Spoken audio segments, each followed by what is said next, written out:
Сәлем достар, менің әжемнің айтқан ертегісін қабыл алыңыздар.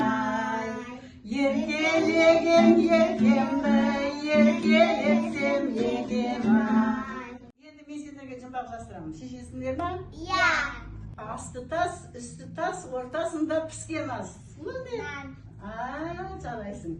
Айдалада ақ отау, аузы мұрны жоқ отау. Жұмыртқа. Дұрыс. Мадинаға екі көрші қатар отыр, бірін-бірі көрмейді. Ол не? Көз. Дұрыс. Жарайсыңдар, қыздарым. Әже бізге ертегі айтып беріңізші. Қандай ертегі айтып берсем екен сендерге? Қазір сендер туралы біреудің үш қызы болыпты, баяғыда. Біреудің үш қызы болыпты, ағайынды. Анасы бір өзі екен. Сөйтіп, әбден шаршағанына қарамай жұмыс істеп, үшеуін бағып-қағып, әбден жетілдіріп, әдемі сұлу үш қыз болады, дәу қыздар. Сөйтіп, олар тұрмысқа шығады. Тұрмысқа шыққасын анасы үйінде біраз қалып кетеді. Бір күні анасы ауырып қапты. Сөйтіп, қыздарыма қайтып хабар айтсам екен деп тиынға барады, талдардан секіріп жүретін тиын ше орманда.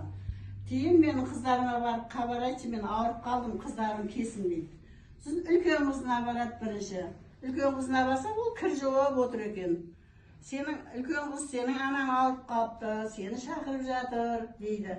Мен кір жуып отырмын, енді барамайым, уақытым жоқ деп барамайым дейді. Сосын айтады оған, сен бақа болып кет дейді да, кетіп қалады да. Екінші қыздың үйіне келеді. Екінші қыз сенің анаң ауырып жатыр, сені шақырып жатыр дейді. Ол тоқыма тоқып отыр екен. Сосын айтады ол, мен тоқыма тоқып отырмын, ертең базарға алып шығайын деп жатырмын, мынаны үлгере алмай жатырмын, барамайым дейді ол. Онда сен өрмекші болып кет дейді. Сөйтеді дағы үшінші кішкентай қызына барады. Кішкентай қыз сенің анаң ауырып қапты, сені шақырып жатыр дейді. Ол қамырилеп отыр екен, қолын жумастан шешесіне қарап жүгіріп барып, үйіне барып, шешесіне дәрмегін беріп, ыстық шайын, тамағын беріп, сөйтіп шешесіне қарайды. Анасы жазылып кетеді, сөйтіп мақсат мұратына жетеді. Сендер де өз болғанда, сендер де аналарыңа қарайсыңдар ма? Иә. Анаға қарау керек. Ана деген ең сендердің қымбат, ардақты аналарың, олар сендер дүниеге әкелген, сендерді баққан, қатқан аналарың. Достар, сіздерге ұнады деген ойдамын.